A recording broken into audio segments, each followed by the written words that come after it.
चलिए दोस्तों, आज की वीडियो में हम अध्याय 4 द्विघात समीकरण में प्रश्नावली 4.1 का प्रश्न क्रमांक 2 हल करेंगे। तो प्रश्न है कि निम्न स्थितियों को द्विघात समीकरणों के रूप में निरूपित कीजिए।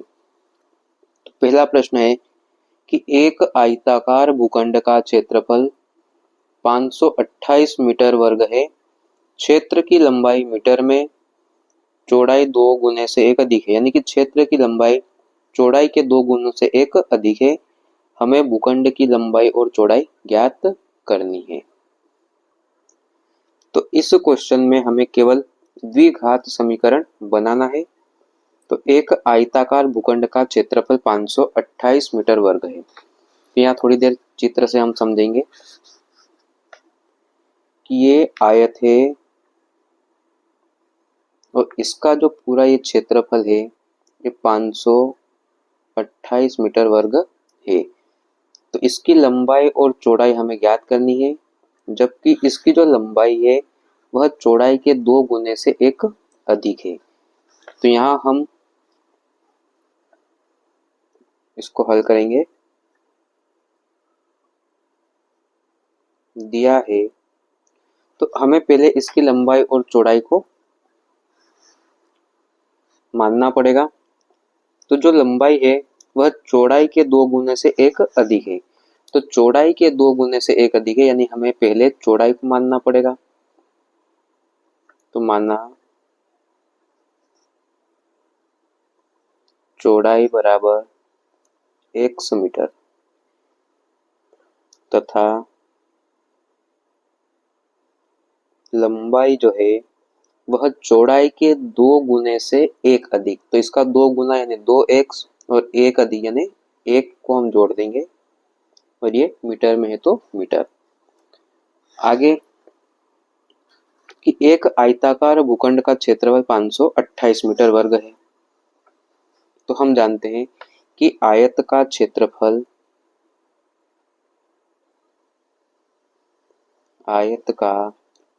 क्या होता है? लंबाई गुणा चौड़ाई। तो यहाँ पे प्रश्नानुसार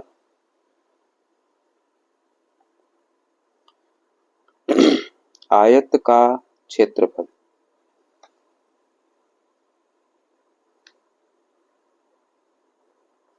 बराबर 528 मीटर वर्ग है।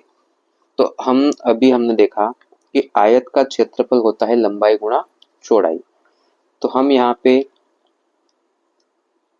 लंबाई गुणा चौड़ाई को लिख सकते हैं, क्योंकि ये आयत का क्षेत्रफल का सूत्र है, बराबर 528। तो लंबाई है हमारे पास 2x धन 1 गुणा चौड़ाई है x बराबर 528। अब इन दोनों का हम गुणा करेंगे। तो x का गुणा 2x में करा तो 2x का वर्ग, x का गुणा 1 में करा तो x बराबर 528। अब हम पक्षांतर करेंगे तो 2x का वर्ग प्लस x, ये पक्षांतर करने पे माइनस का हो जाएगा, बराबर में 0। तो ये हमने इसको द्विघात समीकरण के रूप में बना दिया। तो ये हमारा आंसर हो गया। तो ये था हमारा प्रश्न क्रमांक दूसरे का पहला। अब इसी का दूसरा प्रश्न देखेंगे हम कि दो क्रमागत धनात्मक पूर्णांकों का गुणनफल 306 है। हमें पूर्णांकों को ज्ञात करना है। तो क्रमागत धनात्मक पूर्णांक जैसे मानना कि पहला x, दूसरा x प्लस 1, फिर x प्लस 2, यानी कि इसमें एक एक का अंतर रहता है और ये क्रम से चलता है। तो हमारा प्रश्न है दूसरा,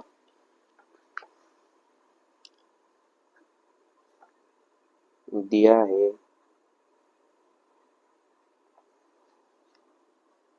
तो दो क्रमागत धनात्मक पूर्णांक बोला गया है। तो माना पहला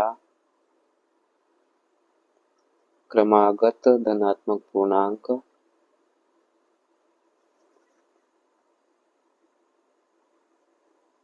बराबर x है तथा दूसरा क्रमांगत धनात्मक पूर्णांक हो जाएगा x प्लस 1। तब प्रश्नानुसार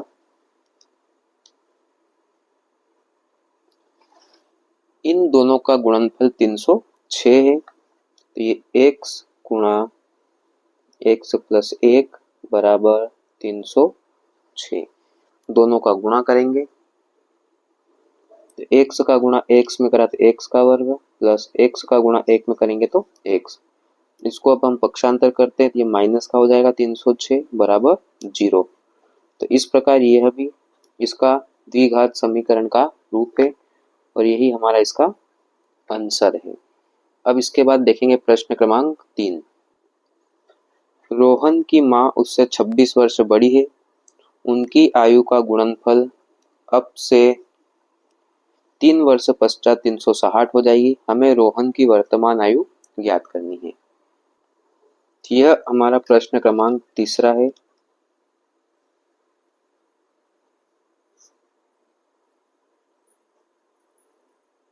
कि माना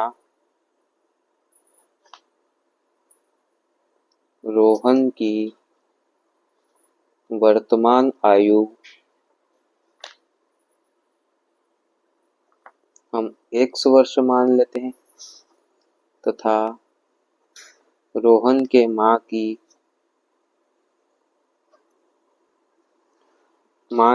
वर्तमान आयु वह रोहन से 26 वर्ष बड़ी है तो x प्लस 26 वर्ष इसमें हो जाएगा, क्योंकि जितनी आयु रोहन की आएगी उसमें 26 प्लस करेंगे तो उसकी माँ की आयु आ जाएगी। तो प्रश्नानुसार अब उनकी आयु का गुणनफल अब से 3 वर्ष पश्चात, ये 3 वर्ष पश्चात की बात कर रहा है, 3 वर्ष पश्चात यानी कि दोनों की आयु में हम 3-3 वर्ष को जोड़ेंगे तो 3 वर्ष पश्चात रोहन की जो आयु है वह होगी x प्लस 3 वर्ष तथा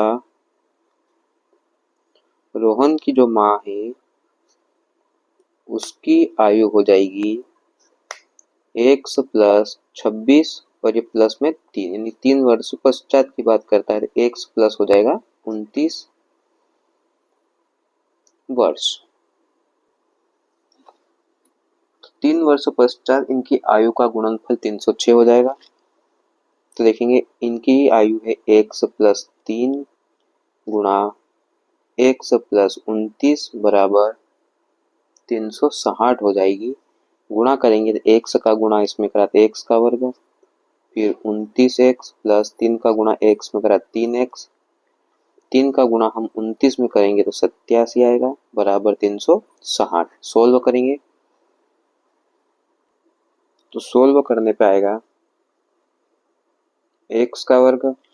अब हम यहाँ पे 29x और 3x को जोड़ेंगे, यहाँ हो जाएगा 32x प्लस यहाँ 87 है बराबर 360 है। अब 360 का हम पक्षांतर करके इसको द्विघात समीकरण बनाते हैं। ये x square plus 32x plus 87 पक्षांतर करेंगे तो माइनस में होगा बराबर हमारे पास 0 बचेगा, तो ये घटेगा तो x square plus 32x plus, अब ये बड़ी संख्या माइनस की है तो यहाँ माइनस का चिन्ह हो जाएगा। अब 0 में से नहीं घटेगा तो हम कैरी लेंगे तो 10 में से 7 गया तो 3, 5 में से 8 नहीं जाएगा तो हम यहाँ पे 15 में से 8 गया तो 7 और यहाँ 2 हो गया बराबर 0। तो इस प्रकार से ये x square plus 32x minus 273 बराबर 0। तो ये इसका एक द्विघात समीकरण बन गया जो कि हमारा आंसर हो जाएगा। अगला प्रश्न है हमारा कि एक रेलगाड़ी 480 किलोमीटर की दूरी समान चाल से तय करती है। यदि इसकी चाल 8 किलोमीटर प्रति घंटा कम हो तो वह उसी दूरी को तय करने में 3 घंटे अधिक लेती है। तो हमें रेलगाड़ी की चाल ज्ञात करना है।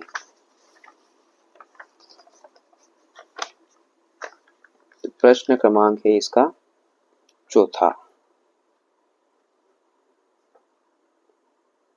दिया है तो हमें सबसे पहले रेलगाड़ी की चाल को मानना पड़ेगा। तो रेलगाड़ी की जो चाल है वह 1 किलोमीटर प्रति घंटा हो जाएगी। तो माना रेलगाड़ी की चाल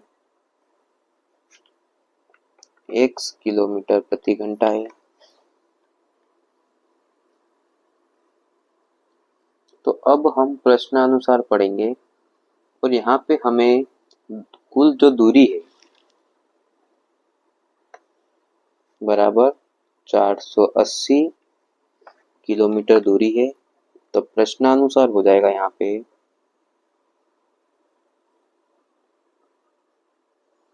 वह कहता है कि यदि इसकी चाल 8 किलोमीटर कम हो तो उसे दूरी तय करने में 3 घंटे अधिक लेती है। ये हमारी दूसरी कंडीशन थी। पहली है कि रेलगाड़ी 480 किलोमीटर की दूरी समान चाल से तय करती है। तो इसमें 2 शर्तें लगेगी। तो ये शर्त पहली मान लेते हैं हम। तो उसके अनुसार हमारा जो दूरी का सूत्र होता है वह होता है चाल बराबर दूरी बटा समय। ये सूत्र होता है चाल का। तो हम यहाँ पे समय को चाल की जगह ले आते हैं और चाल को समय की जगह ले आएंगे। तो यहाँ हो जाएगा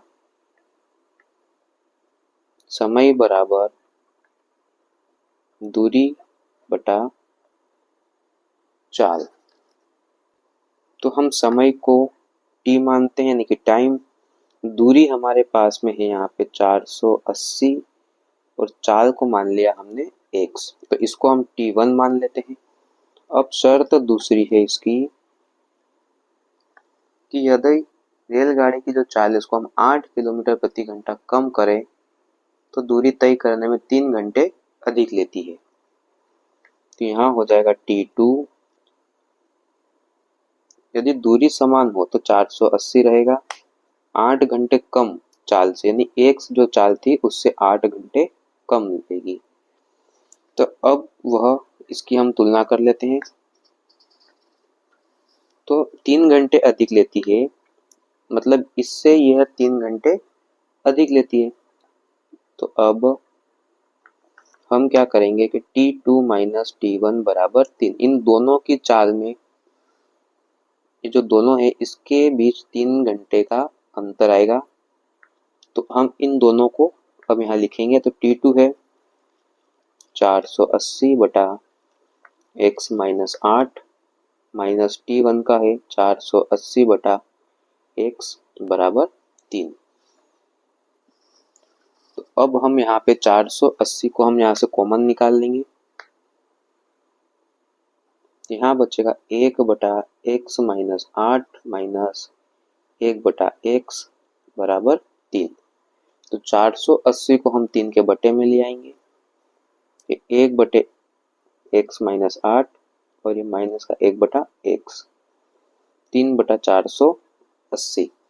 अब इसका हम एलसीएम ले लेंगे या फिर क्रॉस गुणा भी कर सकते हैं। तो x का गुणा 1 में करा तो ये x माइनस इसका गुणा हम इधर करेंगे तो x माइनस 8 बराबर ये 3 से कैंसिल होगा। 3 एकम 3 3 छंग 18 और ये 0 यानी 1 बटा 160। तो यहाँ पे x माइनस x ये कोष्टक खुलेगा माइनस जो है प्लस होगा बराबर 1 बटा 160 हो जाएगा।